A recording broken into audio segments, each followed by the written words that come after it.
That's Barcelona. And onto the stage. We'll hand you back to Clive. Well, all the indications are there will be substantial funds made available to Sir Alex Ferguson this summer. Not easy even for Manchester United to compete with the financial clout of some of the other players at the big tables these days. He chaired a meeting with his worldwide network of scouts yesterday, day before the biggest game of the season, always looking ahead. Targets will be identified. Ferguson will be personally involved in trying to land them. He never rests. Defeat just makes him hungrier, and he passes that hunger on to his dressing room. He does like a challenge. But 6 weeks ago, Manchester United traipsed out of Wembley Stadium following a painful FA Cup semi-final defeat to their closest rivals. They didn't know for sure then that they'd be back. They'd just overcome Chelsea in the quarter-final of this competition. The semi was as painless as it could be. Schalke weren't quite up to it in truth. But this is a different kind of disappointment, an air of resignation, I think, rather than anger. Manchester United don't like losing, that's why they win so much, but there's no disgrace in losing to Barcelona. Back to the drawing board. Yeah, I think the disappointment for Sir Alex tonight, Clive, is he's been through this a couple of years ago against this team and had thought long and hard about it and prepared properly for it to make the necessary changes to adjust his team in order to give a better account of themselves. But again, they've come up a little bit short. And I don't think whatever they'd have done tonight, to be honest with you, with the personnel they have currently, I don't think it would have been enough. I just think they're up against a side that are too good, too quick, too sharp, and too deadly in that last third. They are devastating. United, we know, defensively have been strong, been good all season, but just up against a side that always seem to click through the gears that bit quicker, that bit faster, and always had the answers. Maybe the last chance for the likes of Michael Owen there and Ryan Giggs, who has gone ahead of him. We know Edwin van der Sar will retire. We half expect Paul Scholes will follow suit. But there are Spanish steps on the Wembley steps again. Barcelona under Pep Guardiola.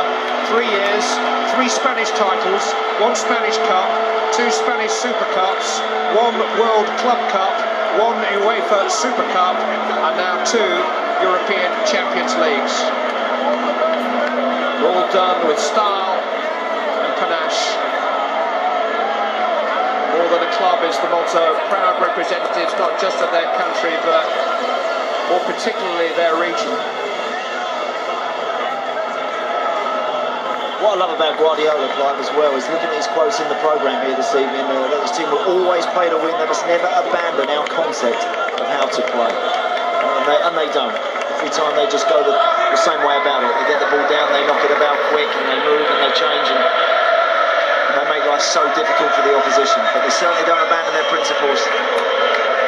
Back in 1992, when Guardiola was a player, the team captain Anthony Zubizarreta ushered the club captain of Barça, Jose Ramon Alessanco, forward to hoist the European Cup here. Barcelona's 2 subsequent European Cups have been held aloft by Carlos Puyol. But I just get an inkling here that it may be Eric Abidal, who underwent that life-saving operation to have a tumour removed from his liver 10 weeks ago, who may just be the man who gets the honour of lifting the trophy after the medals have been presented. Abidal said it was a life-changing experience for him when he was diagnosed in March. He stood in front of the dressing room and told all the players that he would be back. But he has a large collection of sports cars which he's decided to sell and give to medical charities. It has been a huge changing experience in his life, and for him to be here and part of this team, this squad, and play a part in this performance is quite something, and I think that's what's going to be recognised by this tight-knit group of players. I'm feeling the captain's armband has already been handed to Abidal on the end of this line. Lionel Messi marked the occasion with one of his inevitable goals. And these are the young ones, some of them not even stripped for the substitutes bench tonight, who on an annual basis are produced by the extraordinary academy at the Nou Camp. I hope they've got enough medals. Now there's Puyol, he hasn't got the armband on, and there is Abidal, and he has. What a lovely touch. The French UEFA president puts the gold medal around Abidal's neck. Pedigree champions again. There are Barcelona hands on the European Cup at Wembley once more. Masters of all they survey. The new Barcelona dream team. They played their matador football here at Wembley again tonight, and Manchester United had no answer to it.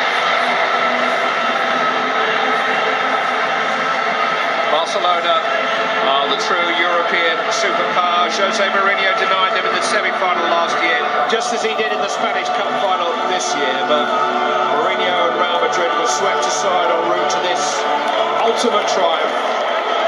And now a Barcelona dynasty is building. Who can stop them? They may just be the best football team that many of us will ever see.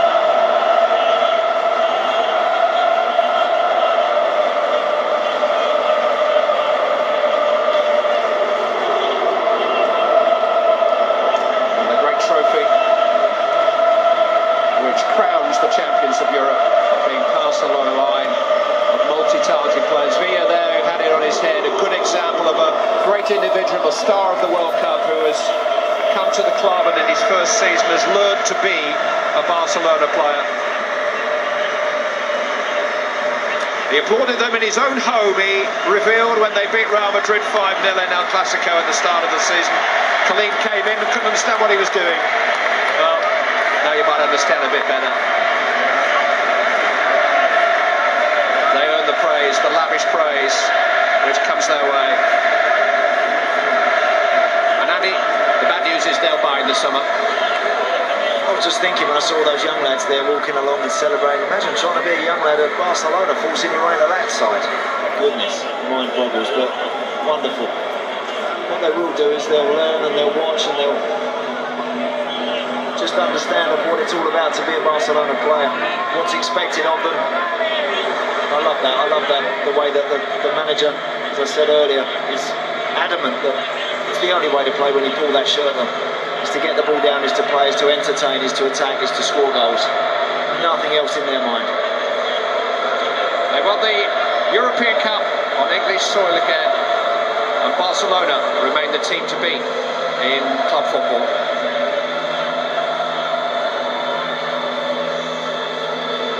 The thing with football is that the best team doesn't necessarily end up winning the match, or indeed the tournament, but both things have come to pass here, with Barcelona worthy Champions League winners, thanks in a large part to Messi, but just so much to praise in their side. We'll take a break, during which time we're going to try and get hold of a thesaurus, so we think of some new words to describe the brilliance of Barcelona.